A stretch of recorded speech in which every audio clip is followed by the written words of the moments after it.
उपहार का बंटवारा। बादशाह अकबर को विद्वान और प्रतिभाशाली पुरुषों को अपने दरबार में रखने का बहुत शौक था। जब भी कोई प्रतिभाशाली व्यक्ति उसके राज्य में आता तो वह उसे अपने मंत्रियों में शामिल कर लेते थे। अकबर का दरबार गुणी व बुद्धिमान लोगों से भरा हुआ था। इनमें से 9 लोग अकबर के दरबार में नवस्त्रों के रूप में जाने जाते थे।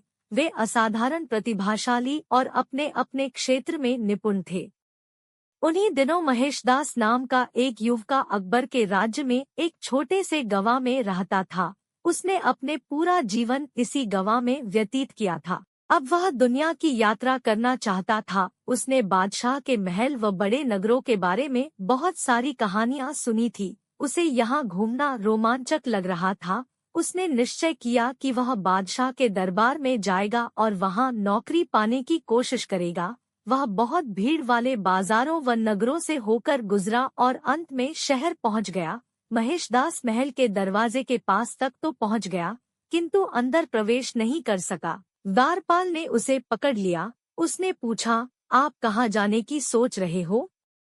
महेशदास ने उत्तर दिया, मैं बादशाह को देखने जा रहा हूँ। द्वारपाल ने जोर से हंसकर कहा, मुझे लगता है उन्होंने तुम्हें व्यक्तिगत रूप से अपने भोजन कक्ष में रात के खाने के लिए आमंत्रित किया है। महेशदास शांत रहा। द्वारपाल ने पुनः कहा, तुम्हारे लिए बादशाह को देखना संभव नहीं है, वह बहुत ही व्यस्त है। मुझे बादशाह का आदेश है कि किसी को भी अंदर नहीं जाने दिया जाए। महेशदास ने द्वारपाल से अंदर जाने के लिए आग्रह किया। द्वारपाल ने कहा, मैंने तुम्हें कहा न कि मैं तुम्हें अंदर नहीं भेज सकता हूँ। महेशदास ने कहा, परंतु क्यों? द्वारपाल ने कहा, क्योंकि तुम गरीब हो। हर व्यक्ति बादशाह को देखने के लिए मुझे कुछ देता है, जैसे एक गाय, एक बकरी या कढ़ाई की हुई चप्पल। तुम मुझे क्या दे सकते हो? महेशदास ने कहा, मेरे पास अभी तो कुछ भी नहीं है, किंतु मैं वादा करता हूँ कि जो कुछ भी मुझे बादशाह से उपहार के रूप में मिलेगा उसमें से मैं तुम्हें आधा दे दूंगा। द्वारपाल जानता था कि बादशाह एक उदार व्यक्ति है। वह अक्सर उन्हें देखने के लिए आने वालों को महंगे उपहार दिया करते हैं। इसलिए द्वारपाल जल्दी से सहमत हो गया। महेशदास ने महल में प्रवेश किया। वह बहुत महंगे कढ़ाई किए हुए पढ़े व कालीन देखकर हैरान हो गया। पूरा महल लाल बलुआ पत्थरों से बनाया गया था और बेहद खूबसूरती से सजाया गया। बादशाह अकबर दरबार के बीच में बैठा था। महेशदास ने अकबर के सामने झुककर अभिवादन किया। अकबर ने कहा, तुमने मुझे जो सम्मान दिखाया है उससे मैं बहुत खुश हूँ। बताओ, बदले में तुम्हें मुझसे क्या चाहिए? महेशदास ने कहा, जहांपना, यदि ऐसा है तो मुझे 100 कोड़े मेरी नगी पीठ पर बरसाने का इनाम दे। महेशदास ने द्वारपाल से अंदर जाने के लिए आग्रह किया। द्वारपाल ने कहा, मैंने तुम्हें कहा न कि मैं तुम्हें अंदर नहीं भेज सकता हूँ। महेशदास ने कहा, परंतु क्यों? द्वारपाल ने कहा, क्योंकि तुम गरीब हो। हर व्यक्ति बादशाह को देखने के लिए मुझे कुछ देता है, जैसे एक गाय, एक बकरी या कढ़ाई की हुई चप्पल। तुम मुझे क्या दे सकते हो? महेशदास ने कहा, मेरे पास अभी तो कुछ भी नहीं है, किंतु मैं वादा करता हूँ कि जो कुछ भी मुझे बादशाह से उपहार के रूप में मिलेगा उसमें से मैं तुम्हें आधा दे दूंगा। द्वारपाल जानता था कि बादशाह एक उदार व्यक्ति है। वह अक्सर उन्हें देखने के लिए आने वालों को महंगे उपहार दिया करते हैं। इसलिए द्वारपाल जल्दी से सहमत हो गया। महेशदास ने महल में प्रवेश किया। वह बहुत महंगे कढ़ाई किए हुए पढ़े व कालीन देखकर हैरान हो गया। पूरा महल लाल बलुआ पत्थरों से बनाया गया था और बेहद खूबसूरती से सजाया गया। बादशाह अकबर दरबार के बीच में बैठा था। महेशदास ने अकबर के सामने झुककर अभिवादन किया। अकबर ने कहा, तुमने मुझे जो सम्मान दिखाया है उससे मैं बहुत खुश हूँ। बताओ, बदले में तुम्हें मुझसे क्या चाहिए? महेशदास ने कहा, जहांपना, यदि ऐसा है तो मुझे 100 कोड़े मेरी नगी पीठ पर बरसाने का इनाम दे। सम्राट बहुत हैरान हो गया। उसने कहा, यह तो बहुत अजीब इनाम है। तुम क्यों मुझसे ऐसा बनाम मांग रहे हो? महेशदास ने कहा, महाराज, जब मैं आपसे मिलने के लिए आ रहा था तो द्वारपाल ने मुझसे कहा कि आपसे जो मुझे प्राप्त होगा उसका आधा मुझे उसे देना होगा। बादशाह अकबर हंस पड़े और बोले, यह एक गंभीर विषय है। इसका मतलब है कि द्वारपाल अपना काम करने के लिए रिश्वत लेता है। इसकी सजा उसे मिलनी चाहिए। द्वारपाल को पकड़कर लाया गया और उसे रिश्वत लेने के अपराध में 100 कोड़े मारने की सजा दी गई। फिर अकबर ने महेशदास से कहा, तुम बहुत ही चतुर व्यक्ति हो, क्यों नहीं तुम मेरे दरबार में मंत्री के रूप में शोभा दाओ। महेशदास इस अवसर को पाकर बहुत खुश था। उस दिन से बीरबल व उसकी बुद्धि की कहानियां दूर दूर तक व्यापक रूप से फैलनी शुरू हो गए। स्वर्ग की यात्रा। जब से बीरबल बादशाह अकबर को दरबार में शामिल हुआ था, तब से अकबर के दरबार के कुछ मंत्री खुश नहीं थे। अकबर ने बीरबल का पक्ष अधिक लेना शुरू कर दिया था। इस बात ने मंत्रियों को बीरबल से ईर्ष्या करने वाला बजा दिया। उन्होंने शाही नाई की मदद लेने का निश्चय किया। नाई एक गरीब व्यक्ति था। वह मंत्रियों की इस बुरी योजना में शामिल नहीं होना चाहता था, किंतु उनके द्वारा दिए गए सोने के सिक्कों के कारण वह उनका विशेष नहीं कर सका, इसलिए वह मदद के लिए राजी हो गया। एक दिन जब वह अकबर के बाल लाट रहा था तो उसने कहा, जहांपना, कल रात मैंने एक सपना देखा। आपके पिता मेरे सपने में आए और बोले कि वह स्वर्ग में आराम से हैं। उन्होंने आपको चिंता न करने को कहा।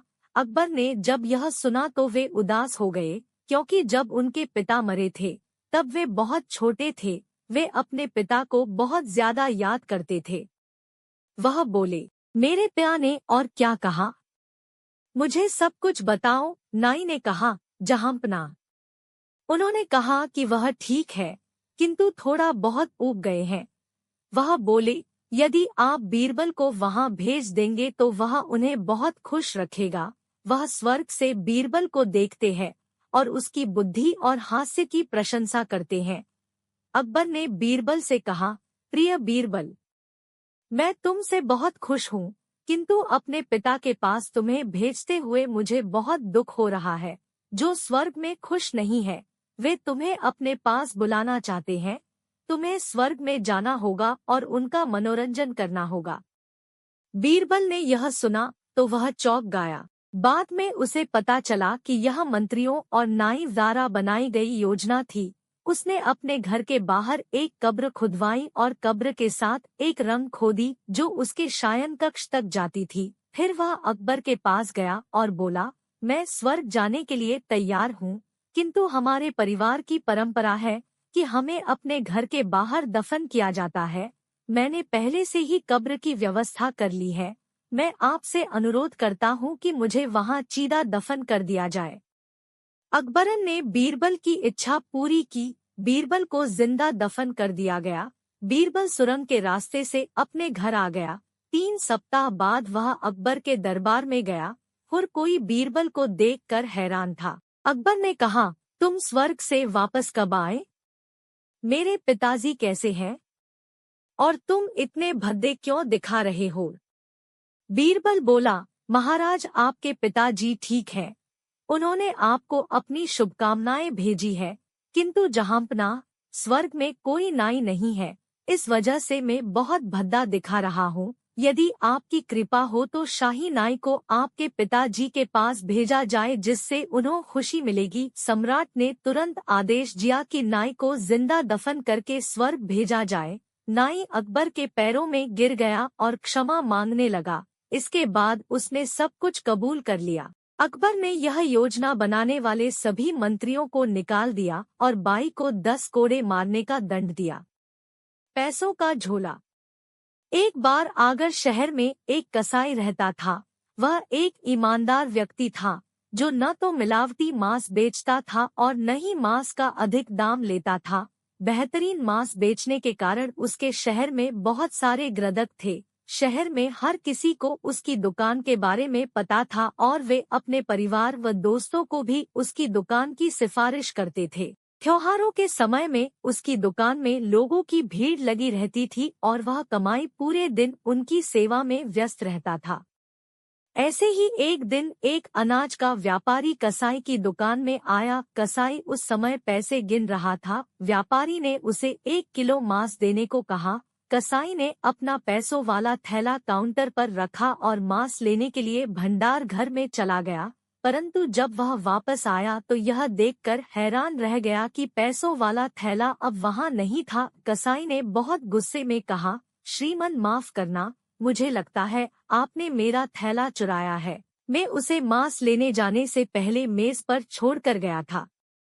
व्यापारी बोला, तुम्हारी हिम्मत कैसे हुए मुझे चोर कहने की? यह मेरे पैसों का फैला है, वह दुकान से अपने साथ लाया था। कसाई ने कहा, मैं तुम पर कैसे विश्वास कर लूं कि तुमने मेज से मेरा थैला नहीं लिया है? व्यापारी ने उत्तर दिया, मैं तुम पर कैसे विश्वास कर लूं कि तुम मेरे